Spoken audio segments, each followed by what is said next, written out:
Gilbert Arenas says that the Los Angeles Lakers are the most disappointing team in the NBA this season, and I agree with him wholeheartedly. It is your boy Tony the Savant back again. Hope everybody's having a good to the great day. Good morning, good afternoon, good evening, depending on when you're pulling up to the videos, man. If you don't mind, swing by the platforms. Instagram, Tony the Savant. As I'm dropping exclusive basketball content over there. Also, the Twitter page, Tony the Savant. We dropping exclusive boxing and football content over there. The Facebook page, Tony the Savant, Thee. That's the home.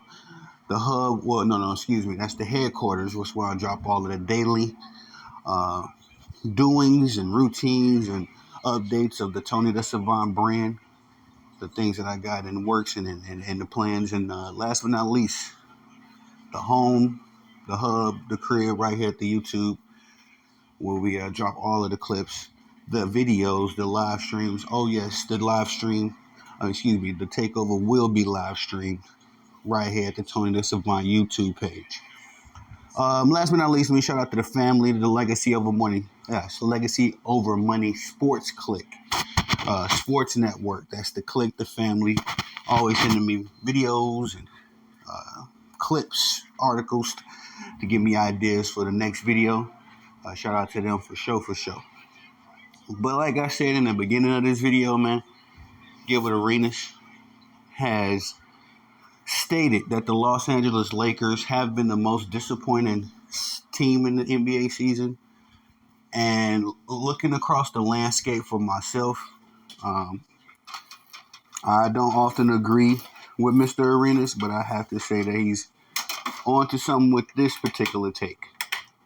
Because when you look at the Los Angeles Lakers, not only are they the most, how can you say this, successful franchise, not only are they the franchise that has the dollars to acquire the talent, but the Los Angeles Lakers, as of right now, have two of the top 10 players in the NBA, allegedly, depending on who you ask. As some people do regard LeBron James as a top player still in the NBA, not me personally. But then when you look at the surrounding crew of LeBron James and Anthony Davis, you start to see that the Los Angeles Lakers have a lot of role players that could be starters and or serviceable on every other team in the NBA. Now, I believe there's 30 teams in the NBA. I always get the NBA and the NFL mixed up if it's 30 or 32. But when you have multiple role players that could go to any one of the other teams in the association and garnish a starting role, I would say that at least on 15 teams in the NBA, Austin Reeves would be a starter. We've seen that Gabe Vincent, I'm not positive if he was a starter in Miami last year when they went on their finals run, but he definitely was picking up some big minutes. So would be of service, would be an asset on any other team in the NBA, although he's injured right now. We want to go with D'Angelo Russell. Definitely has been a central piece of a team, as we've seen him take the Brooklyn Nets on a playoff run a few seasons ago. An impressive playoff run, might I add. Who else do they got over there? Spencer Dinwiddie, who a lot of people, had concerns about or criticism about. Yet still, we've seen Spence be a serviceable piece on multiple teams in the league. And I can go on and on, about the other guys, the Vanderbilts, the Christian Wood, Jackson Hayes. I can go on about those guys because we've all seen those guys in a serviceable role on other teams. I'm saying all that to say the Lakers have the team or the talent it needs to be amongst the elite teams in the NBA. But as of this moment, as the recording and the publishing of this particular report, the Lakers sit at the 9th seed And if you're an old school fan like me, they are out of playoff contention. But since we have the participation play in now, the Lakers are sitting in ninth place, which is mind boggling when you assessed the Lakers as I just did. Two of the top 10 players, multiple good role players that would be starters or at least big minute players on any other team in the league. And last but not least, you got the dollars organization, everything, as far as the behind the scenes, the upper brass in place to make the decisions to keep this team competitive, to keep this team in contention, and to keep this team as a contender. But all of that, all of that adding up, somehow it equals to a ninth seed in the Western Conference. When you have teams like the Dallas Mavericks and the Phoenix Suns, who are also jostling for a spot amongst the play-in spots, but we don't look at those teams the same way we look at the Lakers. To be honest, I mean, when you're talking about the Dallas Mavericks, we're talking about a team that just acquired Kyrie Irving, not even a full calendar ago. We're talking about a team that's still gelling, a team that's not very dominant in the paint because they're undersized to an extent, but also a team that's still finding ways to win, still finding ways to be competitive, not just with the other teams, but with the contenders. You got the Phoenix Suns, who have been battling health all season. Now, the Lakers have had their concerns on health as well, but nothing like the Phoenix Suns. The Phoenix Suns have not been able to put a consistent starting lineup consisting of their big three players, Bradley Beal being the newly acquired addition to Kevin Durant and Devin Booker's moderation of the Phoenix Suns. They have not been able to put that team on the court with the big three consistently enough for us to consider them a serious threat.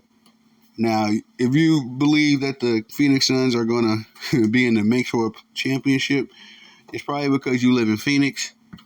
You're a delusional Kevin Durant fan. You're a delusional Devin Booker fan, or you're a delusional Bradley Beal fan. Which I don't see many delusional Bradley Beal fans, so I'll take one of the first three options. You know what I'm saying? So, who else? Phoenix Suns, Dallas. We got the Golden State Warriors, who you consider that they got Draymond Green. You got enough on your plate right there. You know what I mean? Need I say more? They got Draymond Green. They've also had health issues. They've also got some very sentimental business decisions to make, considering that Draymond has gotten paid. I believe Steve Kerr has gotten paid. And Klay Thompson, who many would regard as the second best player or at least the third most important player on this team. You got him on the books for a contract extension. So we don't really know what that's going to look like. But there's a lot of, I should say, inner turmoil with the Golden State Warriors right now. And so, I don't think anyone outside of Golden State and Steph Curry fans, adamant Steph Curry fans, would say that the Golden State Warriors are in contention. And I don't think even Golden State and adamant Curry fans are, just hanging their hats on that take. It's just more so a personal bias. And I think some folks might be still living in 2022. Because 2022 showed that those Golden State Warriors at any time lightning can strike. And they have the pedigree, the experience, and all that good stuff to go on the run.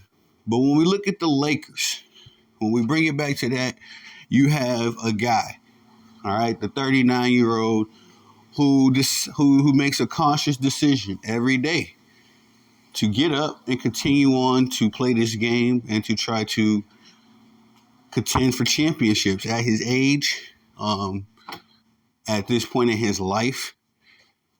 He gets up and decides. So what comes with that is that LeBron James has to contend with all these teams in the mix, as mentioned. He has to contend with these younger teams that are just running past him, like like the Sacramento Kings, or even I remember a game earlier this season with them in the Orlando Magic. Those young boys just running past LeBron. And then you got the contenders like the Oklahoma City Thunder, the Boston Celtics, the Denver Nuggets, who, when the Lakers face those teams, usually get wiped off the court. Or it does not. It's not a very good. It's not an entertaining game, to say the least, because the Lakers aren't. They don't have the talent to keep up with those teams. They have the talent to contend with those teams. But when you watch how fast the Minnesota Timberwolves, the Boston Celtics, and even, to a degree before Dame Dollar got there, the Milwaukee Bucks, they all used to play at a bit of a faster pace that the Los Angeles Lakers, and namely the dinosaur 39-year-old LeBron James, could not keep up with. But it is a disappointment because in the beginning of the season, the Lakers made all of these moves, acquired all of these guys, those younger pieces I mentioned. And again, what is all added up to was an underwhelming ninth seed in the Western Conference. But the propaganda, the media will tell you that LeBron James is the GOAT, that he's making teams better, and that, and the third. This is why I have to give credit where credit is due, because Gilbert Arenas is a LeBron James advocate, and he was able to come to a realization that the Lakers aren't what they hyped them up to be, what he hyped them up to be, and what his comrades in the top talent lamestream media has also hyped the Lakers up to be. Because we'll have to hear every morning, every NBA season, we got to hear every morning how marvelous LeBron and the Lakers are. And then when we actually got to watch these guys play on the basketball court, it don't look so marvelous, So shout out, kudos to Gilbert Arenas for stepping out of the cap for just a moment. He may get back into it if I know Gil. The way I think I know Gil. All in all, though, what I gotta say is that the Lakers, I agree, the Lakers have been quite the disappointment, and it's interesting to see where we go from here. You know what I mean? As of right now, the Lakers they're on their free throw march. Last night they faced the Indiana Pacers and were able to accumulate, 31 more free throws than the Indiana Pacers. 31, guys. The Indiana Pacers shot 16 free throws. That's 4 free throws and 4 quarters. The Lakers shot 46. That's 12 free throws, damn near. 11 and a half free throws for a quarter. 4 to 11 is a game changer. 7 points is a 3-4 possession game. You can put a game out of reach with 4 possessions, with a 4-possession lead. So, you see, this that mind the game stuff that LeBron James think he could talk about and don't think the rest of us NBA fans or some of us NBA fans know about. No, sir. I look at those intricacies of the game. And so when I'm looking at that, it's like, okay, the Lakers have the talent, but why do they need all of the free throws advantages? We seen this last season. We seen right through it last season. It's pitiful. It's a shame that the NBA is trying to run this same scheme again. And they really slick because they try not to make it obvious. Last season, the Lakers was number 1 in free throws. Now they like number 3 or 4. So they try to, disguise it a little bit more this season because we was calling them out. But we see the game again. We see the dice being shaved. So all in all, I'm interested to see what's gonna happen. I'm gonna stay keep a post on what's going on. But other than that, it is your boy Tony the Savant. Please swing by the platforms as mentioned in the beginning of the video, as this is a business. More than a YouTube channel, this is a movement. I just want my people moving with me. So if you do not mind, please swing by the platforms, as you'll help the business grow, you'll help the brand grow, and you'll help the man, me, myself, develop, as I'm always looking to maximize my skill set and also deliver a very entertaining and educational product, because I know a lot of dudes talk about a lot of sports. I love that. You know what I mean? Those dudes are not my competition. My competition is the lamestream media and the top talent guys who have their own agendas, who have put integrity to the side for the dollar, and have diluted, or I should say, who have helped dilute the passion and the competitiveness. I cannot talk this morning, can I? The competitiveness of sports.